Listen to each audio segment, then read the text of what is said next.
Aman nabiyuka. Coba ulang pertanyaannya. Kata Nuaiman. Waman nabiyuka. Tunggu, kayaknya saya salah dengar. Waman nabiyuka. Jangan kencang-kencang, orangnya masih di atas tuh katanya. Di situ Nabi masih tertawa. Nuaiman walaupun ada di dalam liang lahat masih membuat senyum baginda Nabi Muhammad sallallahu alaihi wasallam. Apa yang membuat seperti ini? Cinta. Kalau sudah mendapatkan cintanya seseorang yang kita inginkan, pasti hidup kita bahagia.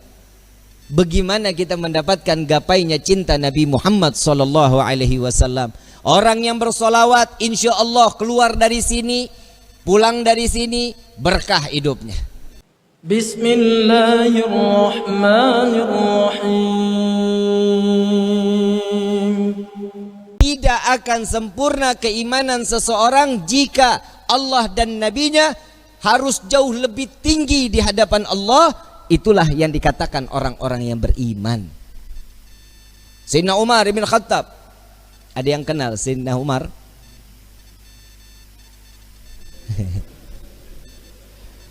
Kali ada yang kenal.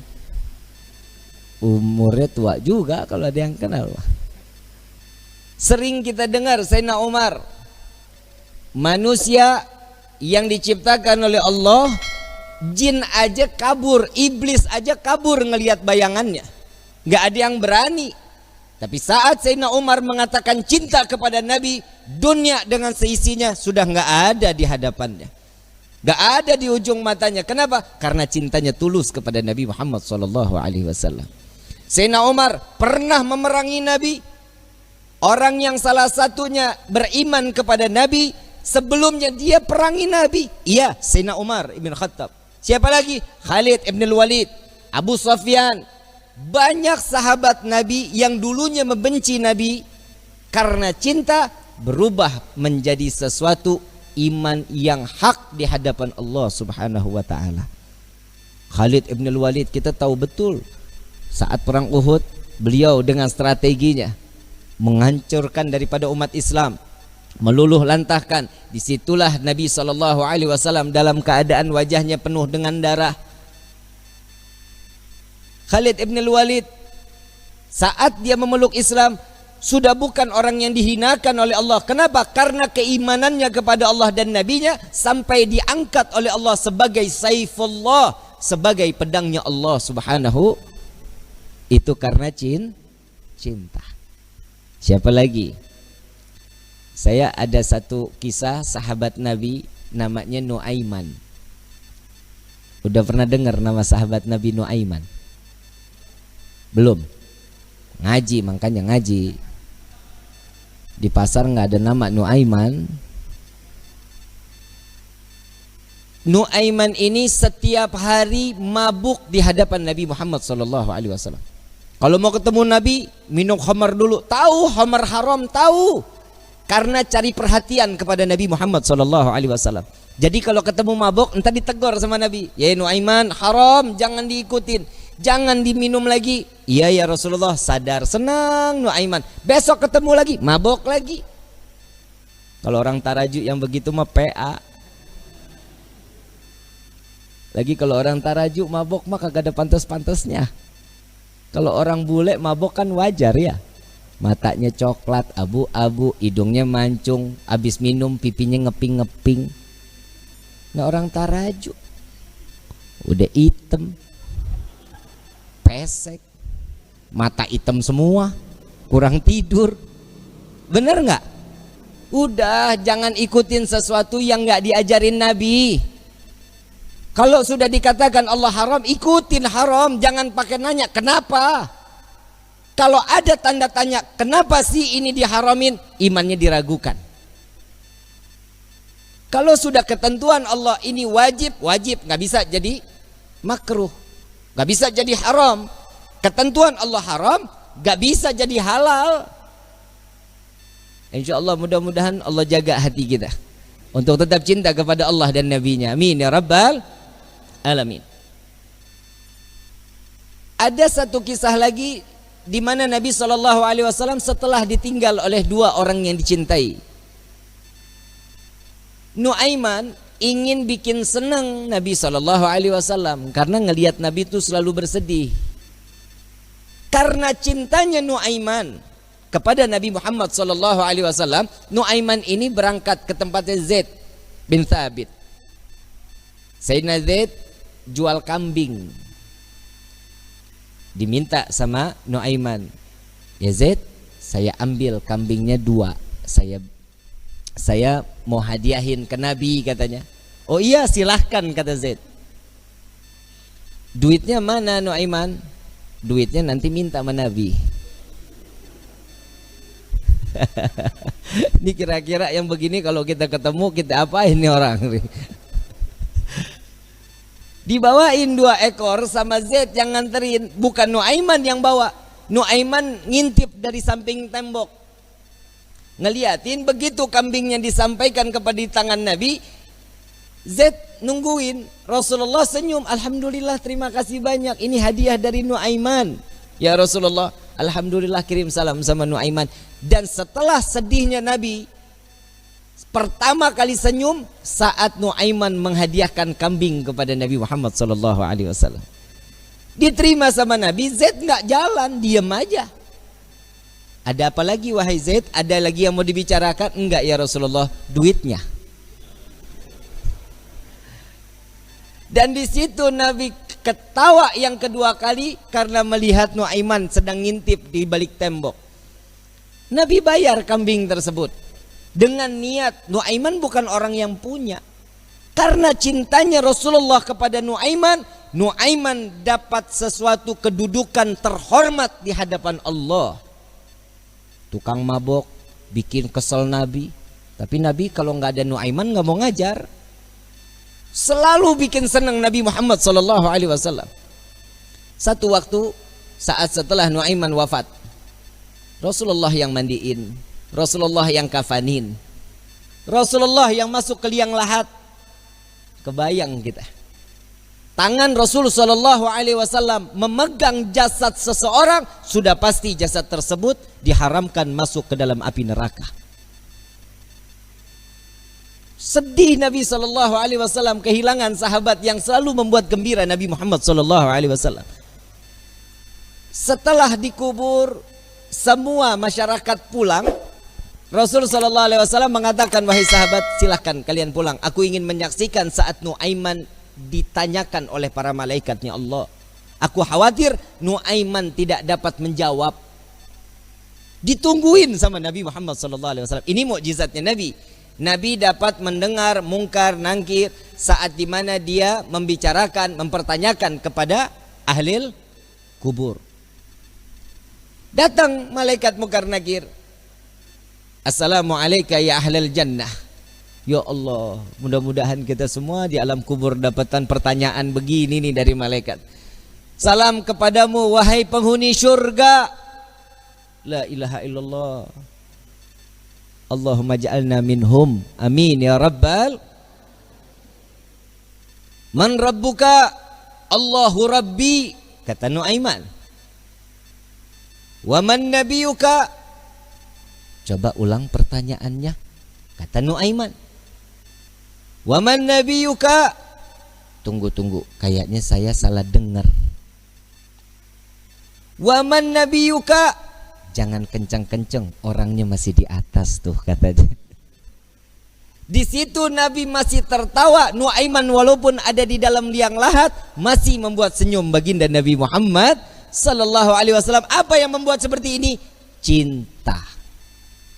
Kalau sudah mendapatkan cintanya seseorang yang kita inginkan, pasti hidup kita bahagia. Bagaimana kita mendapatkan gapainya cinta Nabi Muhammad SAW? Orang yang bersolawat, insya Allah keluar dari sini, pulang dari sini, berkah hidupnya. Dosanya diampuni oleh Allah, kedudukan diangkat oleh Allah. 1 solawat 10 derajat Allah angkat di hadapan Allah. Jadi nggak ada yang rugi. Kalian duduk lama-lama di tempat ini sama-sama bersolawat. Apa sih manfaat solawat? Nabi SAW saat Isra wal Mi'raj sedang di Buraq, Nabi melihat ada satu malaikat, tangannya, jarinya jutaan. tangannya ribuan. Ditanya sama malaikat Jibril, Rasulullah nanya kepada malaikat Jibril, ya Jibril, ini siapa? Ini malaikatnya Allah ya Rasulullah. Apa tugasnya? Tugasnya dia menghitung butiran air hujan dari zaman Nabi Adam sampai akhir zaman. Tidak ada satupun yang luput dari hitungannya. Enggak ada ya Rasulullah. Semua terhitung. Yang netes di laut, yang netes di tanah, yang netes dimanapun, semua terhitung oleh malaikat tersebut. Lalu didatangi oleh Nabi SAW. Wahai malaikat Allah, begitu sempurna Allah ciptakan engkau. Ya Rasulullah, tugasmu begitu mulia menghitung butiran air hujan. Betul ya Rasulullah. Adakah satu yang pernah terlewat dari hitunganmu? Nunduk malaikat ini. Ya Rasulullah, ada yang aku tidak dapat menghitung setiap apa yang telah diberikan oleh Allah. Apa wahai malaikat Allah? Tatkala umatmu bersolawat kepadamu, maka dengan rahmat dan keberkahan yang Allah turunkan ke orang-orang tersebut, aku tidak dapat menghitung dari butiran berapa rahmat dan keberkahan yang datang Allah berikan kepada orang-orang tersebut. Sallu ala Nabi Muhammad. Kalian mau suka, mau nggak suka, mau terima, mau nggak terima, semuanya pasti akan mendapatkan keberkahan dari Allah. Keluarnya kalian dari rumah ke dalam majlis ini, setiap langkahnya akan mendapatkan perhitungan kebaikan di hadapan Allah. Na'udzubillah min dzalik. Seandainya mudah-mudahan Allah kasih kita umur panjang, kita keluar dari tempat ini, Allah ambil nyawa kita, mati dalam keadaan husnul khatimah.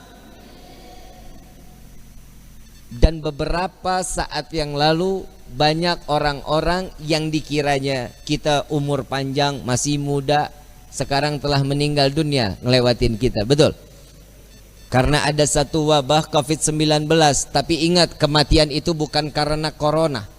Kematian itu sudah maktub yang telah diberikan oleh Allah. Setiap manusia, kullu nafsin dha'iqatul, setiap yang bernyawa pasti akan mati. Apa meninggal yang betul? Mati apa meninggal? Meninggal. Meninggal. Benar meninggal. Inna salati wa nusuki wa mama mati. Nggak ada wa meninggali. Betul? Udah sama aja udah ya. Mau meninggal, mau mati, pokoknya intinya is dead. Paeh. Betul ya? Ujian yang Allah berikan kepada kita berupa corona, inilah dimana Allah akan tingkatkan keimanan seseorang. Imannya tersebut naik atau turun. Nah ini tergantung nih. Ini kan musibah. Ada di perorangan mendapatkan itu berupa ujian atau itu berupa azab.